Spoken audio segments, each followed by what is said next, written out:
طبعا عشان اخدهم البنات عشان نفسيا ما نقدرش ان احنا ما اقدرش اخدهم في الموقف حاجه زي كده هتبقى فوق ذهننا اصلا. كل يوم تقريبا بيطلع حاجات جديدة في قصة بسنت سليمان، ومن ساعة الواقعة اللي حصلت اللي تقريبا هزت العالم العربي كله، وان الناس كلها تأثرت بيها جدا بسبب ان في ناس كتير تعاطفت معاها وقالت ان الضغوطات النفسية وصلتها لكده، وناس تانية قالت ان ده بيشجع ناس تانية ان هي عندها مشاكل نفسية فتعمل نفس اللي عملته بسنت سليمان.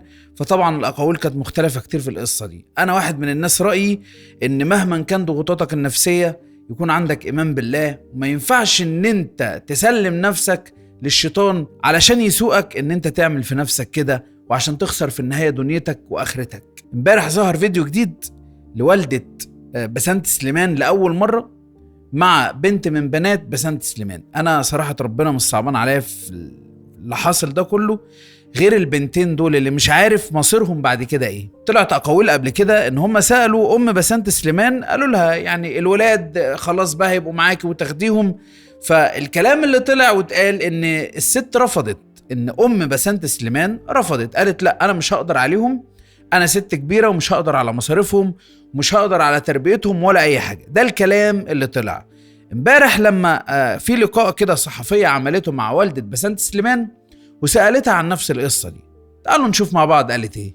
النهارده زي ما انتم شايفين احنا في منزل المرحومه بسنت الله يرحمها، وزي ما انتم عارفين طبعا ان السوشيال ميديا ملهاش غير الكلام، وكله بيتكلم، والمواضيع تاخد اكبر من حجمها بحاجات لا تمت للحقيقه بشيء.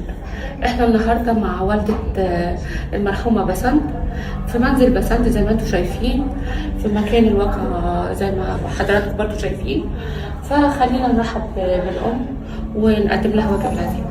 اهلا بحضرتك يا جماعة، بس ده المكان اللي كانت بسنت الله يرحمها نفذت منه الواقعة. يعني انتوا متخيلين كم الارتفاع قد ايه؟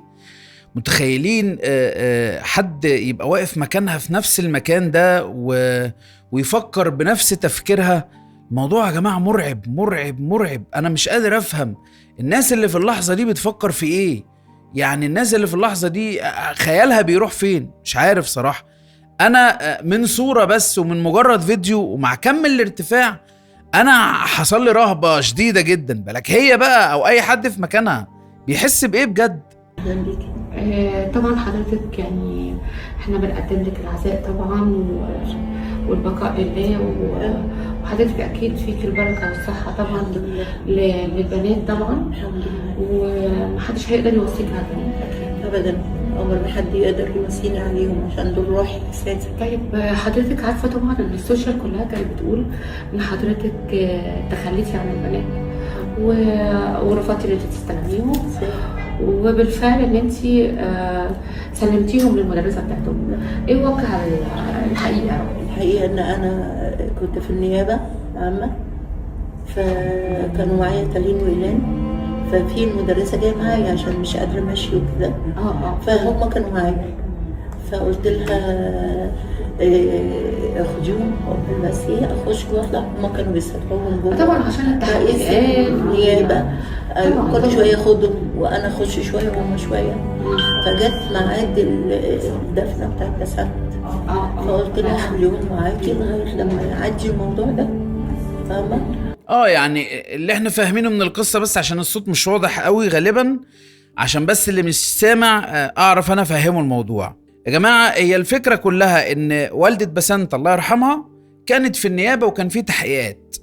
فاللي حصل ان كانت المدرسه بتاعت البنتين كانت معاهم، فوالده بسنت قالت لها عشان الولاد بس وبهدلتهم وانا بطلع وبروح وباجي مفيش حد معاهم. يعني غالبا الست بتتكلم من مبدا ان مفيش حد بيتحرك معاها او بيخلي باله من الاولاد غير المدرسه اللي معاها. فالمدرسه كتر خيرها كانت موجوده غالبا يعني معاهم او ماشيه معاهم في القصه. فالست قالت لها يعني خلي الولاد معاكي لحد ما بعد الدفنه كمان. جزء من الصحافه بيطلع بقى يلون المواضيع دي ويقول لك بس دي سلمتهم للمدرسة زي ما اتقال، وفي ناس كتير قالت سلموها لدار مش عارف ايتام، وناس قالوا سلموهم مش عارف للمدرسة خدتهم تربيهم. يا جماعة مفيش الكلام ده، الست طالعة بترد على كل الأقاويل اللي اتقالت دي. طبعا عشان اخدهم في البنات عشان نفسيا ما نقدرش ان احنا ما اقدرش اخدهم في الموقف حاجه زي كده هتبقى في واقع ذهننا اصلا، ما يتعرضوش لكده بالظبط. بس ورجعت بعد ما حصل اللي انا وصلت بنتي اخدتهم وانا قاعده معاهم،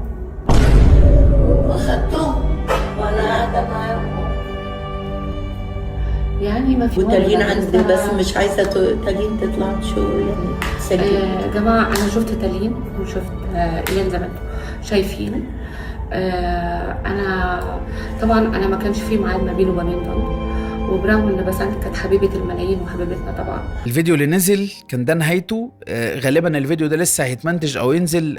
واضح ان في مايكات والصحفيه لسه بتصور الموضوع، ولكن اللي انا عايز اقوله انا مش صعبان عليا في القصه دي غير البنات يا عيني وضعهم صعب غالبا من بعد اللي حصل لامهم الله يرحمها. ومن الواضح ان الحمل على الست الكبيره اللي قاعده قدامنا دي دلوقتي هيبقى تقيل جدا، يعني الله يكون في عونها وهي بتربي بنتين لسه ناشئين وطالعين للدنيا، وهي في سن يعني اكيد لا يسمح ليها بده، هي مش في عز شبابها مهما كان برضو السن ليه حكمه. فالله يكون في عونها، وربنا يعني يقدم لها بقى كل المساعدات. ربنا بيعين بقى الامور دي، ربنا بيعين فيها، ولكن الحمل تقيل عليها. الله يكون في عونها. مش عارفين هل هي بقى هتقعد بالبنات في قلب الشقة نفسها، لان غالبا كده تمكين الشقة بيرجع غالبا للاهل من بعد الزوجة. ده اللي انا افهمه، او انا مش عارف صراحة، يعني يا ريت حد يرد عليا في الكومنتات يقول لي الكلام ده صح ولا غلط، بس ده على حسب ما انا بسمع ان الشقة لو معمول عليها تمكين من الزوجة بعد كده لو الزوجة حصل لها اي حاجة او توفت، التمكين بيرجع للاهل الزوجة، لان الولاد بيفضلوا برضو التمكين بيبقى على اسم الاولاد هتروح فين؟ يعني التمكين ده اتعمل عشان الولاد دول يعني يبقوا محميين في قلب الشقة دي من الشارع وما يترموش بره الشارع. فالدولة عشان كده عملت التمكين للزوجة عشان تعرف تربي ولادها وتعرف ان هي تلم ولادها. طيب من بعد بقى وفاة الام فغالبا التمكين بيروح للاهل علشان يفضلوا محافظين على الاولاد في قلب الشقة. فمش عارفين مصير الأولاد، مش عارفين الست الله يعينها يا رب على تربيتهم، والله يعين الأولاد على اللي هيشوفوه في حياتهم بعد كده. مفيش أي أخبار عن الأب نهائيا، لا من قريب ولا من بعيد. كل اللي طلع عن الأب الفترة اللي فاتت شوية محادثات واتساب قديمة ما بينه وما بين بسنت، لما كانت بتتكلم معاه وبتقول له أنا مش قادرة أكفي عيشة الأولاد عايزين مصاريف كتير، الأولاد عايزين حياة، عايزين وانت بتبعت لي بس يعني تقريبا حوالي 5000 جنيه كله توتال شامل. طبعا الكلام ده ما يكفيش حتى رضيع 5000 جنيه النهاردة في الوقت اللي احنا بنعيش فيه ده، مع العلم ان جوز بسنت بيشتغل بره مصر وبياخد مرتب محترم جدا، هو مهندس بترول وبياخد يعني بما يعادل 300,000 جنيه مصري. ده برضو الكلام اللي كان متداول. ف 300,000 جنيه مصري لما تبعت منهم 5000 ده يبقى كان ظلم، ده يبقى ظلم كبير قوي. فكم الضغوطات اللي كان على بسنت من ناحية المعيشة كمان، يعني الله أعلم بقى إيه الضغوطات التانية، لسه مفيش حاجات كتير ظهرت، لكن كم ضغوطات معيشية عليها وهي بتربي بنتين أكيد كان كبير قوي، والموضوع ما كانش بسيط. فالله يرحمها بسنت، ومش عارفين ايه اللي جاي، لسه الموضوع لسه فيه خيوط كتير. التسجيل اللي نزل 18 دقيقة من بعد الواقعة، وكان فيه أصوات غريبة ومين اللي قفل اللايف، كل الكلام ده محدش لسه لحد الآن فهمه، لأن الناس تقول لك كان جيران اللي قفلوا اللايف. طب لو جيران ما يعملوا صوت يطلعوا يقولوا لا حول ولا قوة إلا بالله، ايه اللي حصل؟ أي كلام. على مدار اللايف كان فيه تمتمة وفي حاجات محدش عارف حاجة، التحقيقات لسه شغالة أكيد هتكشف الموضوع ده قريب. فكون إن هم يحققوا في القصة دي هيعرفوا قرارها وأولها وآخرها، ولو في حد ورا الموضوع ده هيعرفوا برضو. بالرغم أنا رأيي الشخصي يعني أنا شايف إن مفيش حد بيدفع حد ده، لأن الإنسان لو مجبر على حاجة زي كده على الأقل يعني هيستنجد بحياته، ما هو أنا كده رايح كده خسرانة.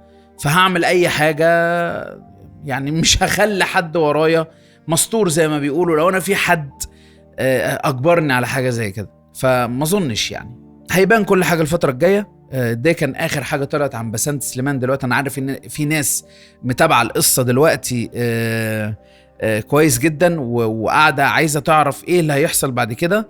ده جزء من اللي حصل من بعد وفاة بسنت سليمان. والدتها طلعت مع الاولاد، واللي بعد كده ايه الله اعلم. ادينا احنا متابعين القضية، وان شاء الله يا رب ربنا يرحمها ويصبر امها ويصبر ولادها. السلام عليكم.